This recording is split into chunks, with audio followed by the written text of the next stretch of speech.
Welcome to the In My Opinion Show with Ronald Berry Robinson and friends. Seen on the internet 24 hours, 7 days a week. To view, please go to flinttalkradio.com and scroll down to the In My Opinion Show. The In My Opinion Show is also seen on Flint Comcast Cable, channel 17, every Saturday at 6 and every Wednesday at 8:30. The In My Opinion Show is also viewed on Detroit, Michigan, Comcast Cable, channel 68, 7 days a week at various times. You can also view our programs through YouTube. Go to YouTube, then to the search engine and type in Flint Talk Radio. You can see all of our latest productions. With us, we have Miss Stephanie Fisher. Stephanie Fisher, thank you, from Ban the Box and Fair Chance Coalition. Yes. Please tell us about yourself, Miss Fisher. I am a member of ARROW. It's Advocacy Resources Outreach in Lansing, Michigan. And what we put together is a coalition that we're calling Fair Chance Coalition to promote our Ban the Box campaign. What we're asking is that employees in the state of Michigan take the box off of job applications that ask an individual, have you ever been convicted of a prior felony or misdemeanor offense? Okay. Well, that's a good thing, and hopefully you get well received, with that, because there's literally millions of people that have misdemeanor and felony convictions that can't get jobs. But I'll let you. Okay.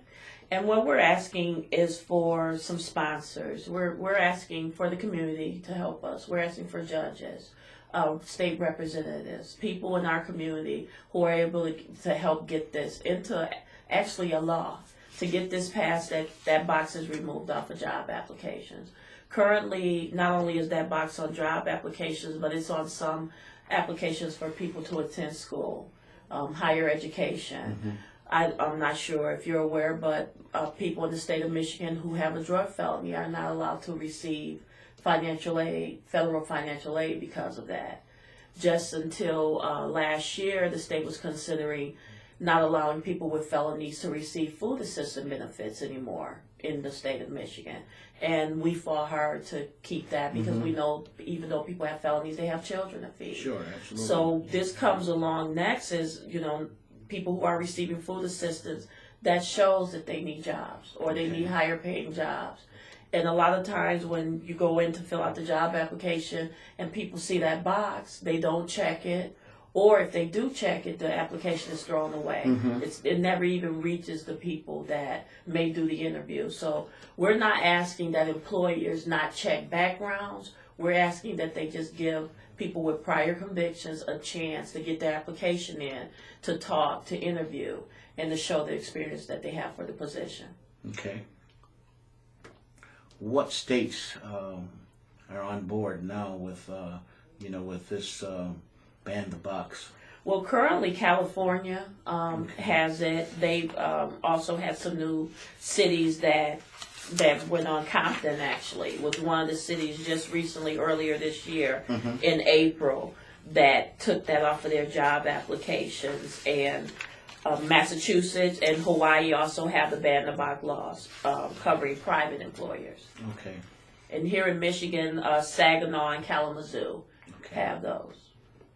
I was reading something about Kalamazoo had that. Hopefully Flint will have that. There's been talk in city council, but I don't know where that's at this point. But Flint desperately needs a Ban the Box. Yes. And we're not only wanting it to become a city ordinance. We want this to go statewide. And hopefully once it goes statewide, we can see it go nationwide as well. It'd be fantastic. Yes. I hope that it's successful, because there's too many people out there that that need jobs, and if they don't have jobs, then the recidivism rate already is 70%. Okay, according to published reports, and we don't need to continually support the criminal justice. I call it a criminal injustice system. Okay, because it's so disruptive, and once, in my opinion, once you've actually, hopefully you won't get convicted of a crime, but once you get convicted of a crime, all right, it's almost like being branded. Exactly, it is being branded. Okay, once you finish your your sentence, whether it's probation, okay, in a couple years it should be taken off the records. All right, if you go to prison, after you get out, after you get off parole, after a couple years, all right, it should be stricken off of your record. All except I have one thing that I wouldn't want taken off, and that's pedophilia. Okay, but other than that, I think everything else should be taken off, so that women and men will get a fair opportunity, a fair chance for employment. Yes, that's understandable. Okay. We're not asking that schools allow sex offenders to work in the school. What we're asking is that employers do allow people, like you said, who have done their time. A lot of people who have felony convictions don't spend any time in prison. Exactly. They're not incarcerated. They pay their fines, they complete their probation, but they still have to check that box saying, yes, I have a felony, or yes, I have a misdemeanor. And that prohibits them from working places like McDonald's, Kroger's, the grocery stores, out at the mall. We're asking employers to do background checks, find out who you have working for you, but don't judge the person by what's on that sheet of paper. Exactly. Wait till they're in front of you to judge them and to decide whether or not you're going to employ them. See, there's so many people that hell, you could, depending on the location or what have you, you could go right out of this studio, and jaywalk, okay, and possibly get a misdemeanor, all right, or a felony, or spit on the street, okay, or drive away an automobile. Not that you stole it, but maybe you didn't have permission. Maybe one could say you stole it, but it's so easy, to get a misdemeanor conviction or a felony conviction. But for some reason, these people that make these laws, they don't understand that. Even they could get caught up at some point, all right? And they do. Oh, yeah. Currently, we have Representative Bert Johnson out of Detroit. He is supporting us. And he mentioned in the press conference we had recently on the 17th of this month, announcing our Ban the Box initiative, that he had been arrested at age 18. And not only was he arrested, but he was charged with armed robbery, a very serious crime. So now he's a state representative. We have Fred Durhall, who is backing us. We also have Representative Oaks, who is backing us as well, and she shared that she has a brother who spent time incarcerated. So we have some that are supporting us and backing us, but we need a lot more. Well, maybe I could make a suggestion to, maybe to help facilitate this more. Contact the national office in Baltimore, Maryland, of the National Association for the Advancement of Colored People, because they are with the new CEO there, Ben Jealous. They're active in in things of this nature. Yes. Okay. So that might be something when you get back to your office to look into and see if it's viable. They are on our list. They are on our list, and we're also reaching out to the religious community. Absolutely. A lot of the churches, because we know that the churches is the stable for black families. And so we're hoping that if we can get the churches involved, they can help us spread the word. And like I said, get the families involved, because we also need the family members to help us, because once people return from incarceration, they almost always go to family. Sure, absolutely. And if they're with the family and they can't get a job, they become a burden on the family. They become a burden on the state, on the taxpayers. Exactly. And a lot of people don't see it that way. They just say, hey, that person was locked up. No, they're taking jobs away from other people, and that's not the case. But they have families who depend on them. They have children. A lot of the men who are coming out have child support that racks up over that period of time. So, they need that chance to get out there and work and pay their debt. Absolutely, absolutely. And I agree wholeheartedly with everything you're saying. People need a second chance. All right, and a third chance in some cases. To get out of this poverty that we find ourselves, especially if you're a person of color. Okay, we've got to do better. We've got to do better. And I wanted to touch on the press conference I mentioned. Okay.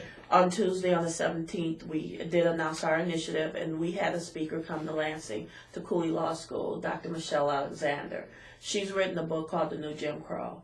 And she spoke about how people who are returning citizens, we try really hard not to use the word ex-offender. They are returning citizens, people with prior convictions. Sure. And how they're compared to the old Jim Crow laws, because some time ago, there were a lot of things that blacks were not able to do. We were not able to vote. We were not able to work in certain areas. And so that kind of comes into with people with prior convictions. They're given that same stigma. People don't want them working in certain areas. And unfortunately, there are a lot of people with prior convictions that are holding jobs that are afraid to disclose that because they're afraid they'll lose their job. Sure. Or other people are going to start to look at them differently. And what we just want everyone to know is that, we're all trying to work. We're all hard working. There are some that, even people without convictions that don't want to work, don't want to do the job, but give a person a chance. That's what we're all about, a fair chance. Exactly. And again, I applaud your organization, for these endeavors, and keep up the good work, because that's what's needed. Okay, somebody's got to do it. Somebody has to stand up. Yes. Okay. Yes. And if people want more information, they can go to bandthebox in 2012 at gmail.com. Okay. And we have that's our email address. If they want information, they can contact us, and we'll send them out the information. And also, they can visit on Facebook, Monica Janer, Monica, Janer, Jahner. She posts everything that we have on her Facebook, all of our progress. And so far we're moving slow, but we're going to pick up some speed. How long has your coalition been in existence? It's only been in existence since the end of 2011. Okay. So not very long. Whose brainchild was this? Monica Janer. Okay. Monica Janer. Okay. And also another woman who is helping her that worked formerly with another program that helped incarcerated people in Michigan. Okay. And so Monica we had gone to a conference in Philadelphia back in 2008. Okay. And it was a stop max. It was talking about people being held in solitary confinement for long periods of time and how it affects them. And there's a group called All of Us or None. And they pushed this. They were the ones who pushed this in California. They got this going. So when we returned to Lansing, Monica was, she said, we need to get that here. We need to get this moving. We tried. She tried to reach out. And unfortunately, Kalamazoo and Saginaw and Detroit had the same idea. So once we saw that other people were being successful, we decided we need to push this again. Sure. And so that's why we decided to make this the whole statewide, not just the city of Lansing. So that'll include Flint and some of the smaller cities and, all of the Detroit area. Well, the people need it all over the state. Yes. All right, all over the country. with the 70% recidivism rate and 65 million at present with misdemeanor and felony convictions, and with the economy the way it's going, that'll probably double in the next couple years. I mean, I just get so pissed off when people can't, when they do their time and they can't get a job. Exactly. All right. Give these people, an opportunity. You know what I mean, to lead successful lives. All right.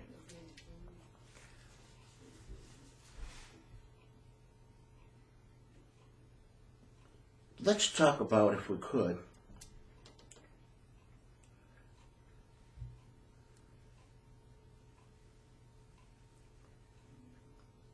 which is in the same vein as what we're discussing. Right now, incarcerated around the country, there's over 3 million people, according to published reports, that are incarcerated.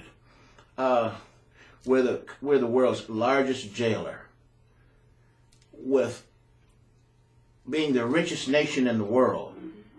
How can this be? Well, we also, when you're talking about that, it makes me think of Michigan being one of the states that also jails juveniles and give them life in prison. We have a large number of juvenile lifers, both men and women, or might as well say boys and girls, Sure. that are convicted at 16, 17 years old and will spend the rest of their life in prison, not given the opportunity to, do their time and be rehabilitated, and maybe once, they become adults, go to see the parole board. They have no chance. They have no chance to get out. So when I think of that, we say a country that's going to do that to children, it's almost as if we expect them to not care about the adults who are incarcerated. And we also have to think about the type of crimes that people are being incarcerated for. There are a lot of people being incarcerated for non-assaultive, non-dangerous crimes. And they are being convicted, they are being returned. Like I said, the recidivism rate is very high. And we know that if people are employed, then that recidivism rate lowers. Absolutely. But there are people that are continuously going in and out of the system. So to say, violating parole. If there's a situation where the person isn't reporting, or they move and they don't contact their parole officer, then they can be sent back to prison for something that small. But as a community, we don't know that. We're thinking that this, our brothers or sisters, they're out there continuing to commit crime. But no, there are a lot of people who are doing a lot of time for just one crime. Exactly. And I've advocated on this show, is that all of these, not all, but a lot of these convictions should not be. Exactly. I don't understand, from a financial point of view and a moral point of view, how you for $100 worth of pot or $100 worth of cocaine, that you can get 20 years. Exactly. And we as taxpayers are paying anywhere from $35,000 a year, more if the person has medical issues. Exactly. So I don't understand that. You know what I mean? I've never been able to fathom that. And the war on drugs has been lost for the last 30 years, but yet America keeps pumping in billions and billions and billions. All right. And every so often you see a news blast, all right, $1 million worth of marijuana found in the back of a semi. Who cares, really? You know what I mean? I'm not advocating that it's right. All I'm saying is that maybe if you had $1 million worth of marijuana, you might want to get, since it's not legal, that time. Exactly. But for $100 or $200 worth, exactly. Or cocaine, no. It doesn't, it doesn't, the cost factor doesn't add up. All right. And I'm not advocating, that drugs are, should be legalized. Not at this point. All right. But on the next sentence, maybe they should. because we cannot, as taxpayers, we can't continue to expend this kind of capital. All right. You might want to legalize it all. All right. And then let them go to the pharmacy, and get whatever they might need. Okay. According to published reports,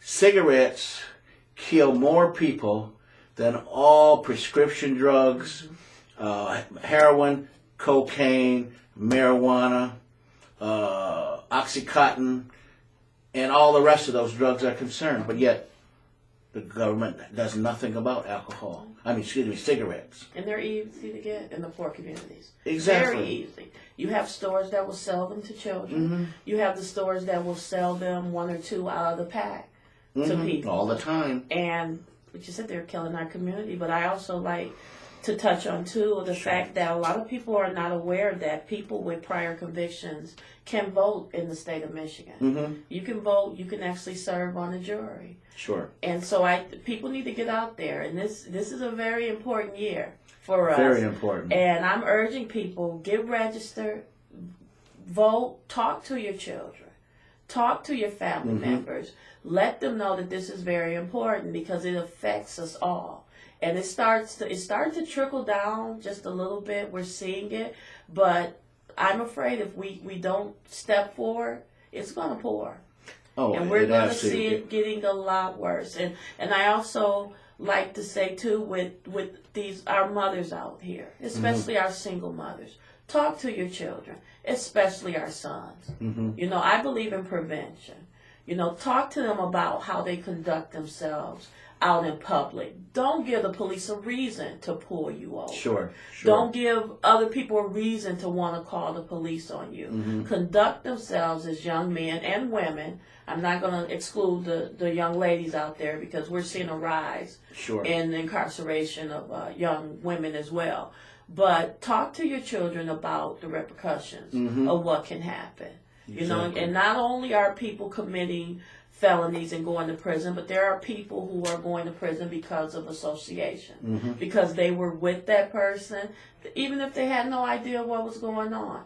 There are a lot of young men who are doing life in prison because they were with someone else who did something. So please talk to your children. Let them know that, there, like I said, there are repercussions. Exactly, and as our guest has explained so eloquently, is that get out and vote. Yes.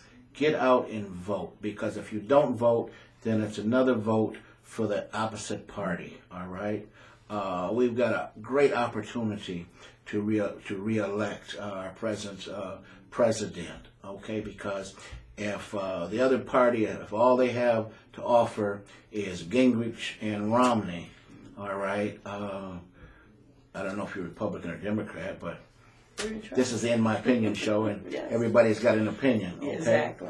And utilize your vote not only in national elections, but in local and state elections. Exactly. Get out and vote. It's very important that you get out and vote. That makes change. Don't sit back and say, "Well, it won't make any difference." It makes all the difference in the world. All right, especially if you're a person of color. People died for you to vote, for you to have the opportunity to vote. People were hung. People were burned. All right, people were drowned and hung and mutilated for the vote. So get out and vote every opportunity that you have. I agree. Totally. Yeah, good.